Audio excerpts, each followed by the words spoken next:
সুস্থ থাকতে চান, ভোরে ভোরে উঠে যাবেন, ফজরের নামাজটা পড়বেন, মাটির রাস্তায় হাঁটবেন, কালো জিরা খাবেন, জমজমের পানি খাবেন, সুস্বাস্থ্য খাবার খাবেন, পেট ভরে কখনো খাবেন না, মধু খাইতে হবে। পেট ভরে কখনো খাওয়া যাবে 3 ভাগের, জোরে বলেন 3 ভাগের আরেক ভাগ হলো পানি, আরেক ভাগ কি?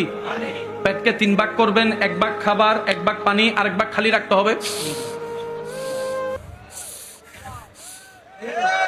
অনেকে তো আমরা এমন ভাবে খাই শেষ পর্যন্ত খাবার চলে আসে এখানে।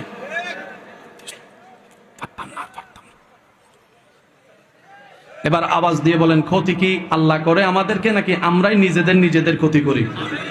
সবাই একটু বলেন। আল্লাহর কাছে শুধু একটা ফরিয়াদ, আল্লাহ তোমার প্রিয় বান্দারা নামাজের সিজদায় যে মজা পেয়েছে, আল্লাহ তোমার প্রিয় বান্দারা ইমাম হুসাইন কারবালার ময়দানে নামাজে যে সিজদার মজা পাইছিল ওইটার থেকে আল্লাহ ভিক্ষা চায়, তোমার কাছে ভিক্ষা চায়। আল্লাহ সেই স্বাদ আমাদেরকে দান করো। মনে রাখবেন, ওই জানার বুঝার শেষ কথা বলে বিদায় নিচ্ছি, যারা নামাজকে শুধু জেনেছে, শুক্রবার ছাড়া মসজিদে দেখা যায় না, আর যারা নামাজকে বুঝতে পেরেছে 5 ওয়াক্ত ফরজ পড়ে পড়ে সুযোগ খুঁজে তাহাজ্জুদের নামাজ পড়ার জন্য, তাহাজ্জুদের নামাজ পড়ার জন্য, যারা নামাজ জেনেছে তাদেরকে মা বাবার ঠেললো নামাজে ফাটাইতে পারে না, আর যারা নামাজ বুঝে গেছে তারা সিজদায় মাথা দুললে টানলো তোলা যায় না, টানলো তোলা যায় না। আল্লাহ আমাদের সবাইকে পরেরটা আমল করার তৌফিক দান করুন। আল্লাহ তোমার প্রেমে পাগল হতে চাই তোমার নবীর প্রেমের মাধ্যমে। সুবহানাল্লাহ। রব্বুল আলামিন যখন আদম নবীকে বানালেন, ফেরেশতা বাঁধা দিয়েছিল, তারপর আল্লাহ বলেছেন ইন্নী আলামু মা লা। এবার আল্লাহ আদমকে বানালেন ফেরেশতাদের পরামর্শের বাইরে। সুবহানাল্লাহ জোরে বল। কোন আদম? যেখান থেকে আপনার আমার শুরু। আদমের শরীরটা, গায়াটা, বডিটা বানানোর পরে, যুবক ভাইদের কি মনোযোগ আছে ভাইয়ারা? শেষ ভালো যার সব ভালো তার একটা আওয়াজ দিয়ে বলেন, মনোযোগ আছে তো সবার?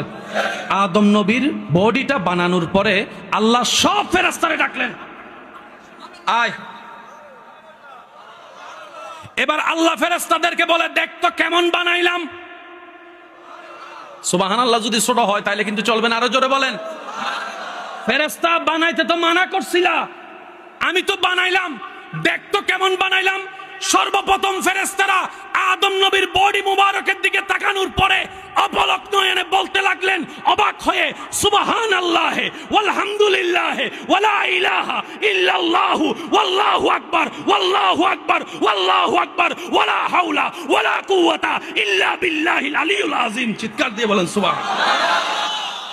ফেরেশতারা আদম নবীর বডি দেখা বলে, আল্লাহ কত কিছুই তো দেখলাম তোমার সৃষ্টি, এত সুন্দর,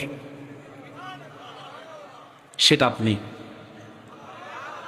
ওই দামটা না বুঝার কারণে আজকে গাছতলায় যাইয়া,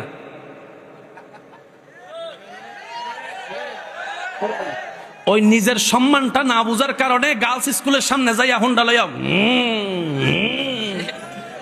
আরো জোরে বলেন না রে ভাই। নিজের দাম নিজে না বুঝার কারণে, কত বড় হীরা আল্লাহ আমাদেরকে বানাইছে, ওই দামটা না বুঝার কারণে আজকে ডাস্টবিনের মধ্যে বসে থাকতে হচ্ছে আমাদের। না হয় আপনারাকে আমাকে আল্লাহ হীরার মতো দামি বানিয়েছিল। কথা বলেন ঠিক কি না? যারা দাম বুঝে গেছে তারা সোনায় সোহাগা হয়ে গিয়েছে, তারা শাহজালাল হয়ে গিয়েছে, তারা শাহফরান হয়ে গিয়েছে, তারা আল্লাহর ওলি হয়ে গিয়েছে। আর আপনারা আমারে মা বাপে কয় তুই এখনো মরস ন। আর একটু জোরে বলেন না। অনেক সময় মা বাবা বলে তোর মতো ছেলে ফেটে নিয়ে ভুল করছি। শুনেন না মনে কথাটা, আওয়াজ দেন না রে ভাই। বাপে বলে সন্তানের উপর বিরক্ত হয়ে, তোর মতো সন্তান কেন আল্লাহ আমারে দিল, হয়তো তোরে নিয়ে যাক, না হয় আমারে নিয়ে যাক, এমন কথা শুনতে হয়। আরেক সন্তান পাইছিল বাইজিদ বুস্তামির মা, না সুবহানাল্লাহ, আরেকটু আসতে হবে। আরেক সন্তান পাইয়েছিল হিন্দাল গরিবে নওয়াজের মা। উনিও সন্তান, আমরাও সন্তান। ওনাদেরকে দেখলে কয় আল্লাহ এরকম মানুষ আরো পাঠাও, আর আমাদেরকে মানুষে কয় এত মানুষ ছাড়া হইয়া মরে। ভুল কইছি মনে হয়। কত মানুষ অ্যাক্সিডেন্ট করে টেরাকের নিচে পড়ে, হেতে পড়ে না, হেতে পড়ে না। আমরা টাকা দিলেও মানুষকে নিজের করে রাখতে পারি না, কিন্তু আল্লাহর ওলিদের কাছে মানুষ প্রেম নিয়ে চলে যায়, ভালোবাসা নিয়ে চলে যায়। কেন?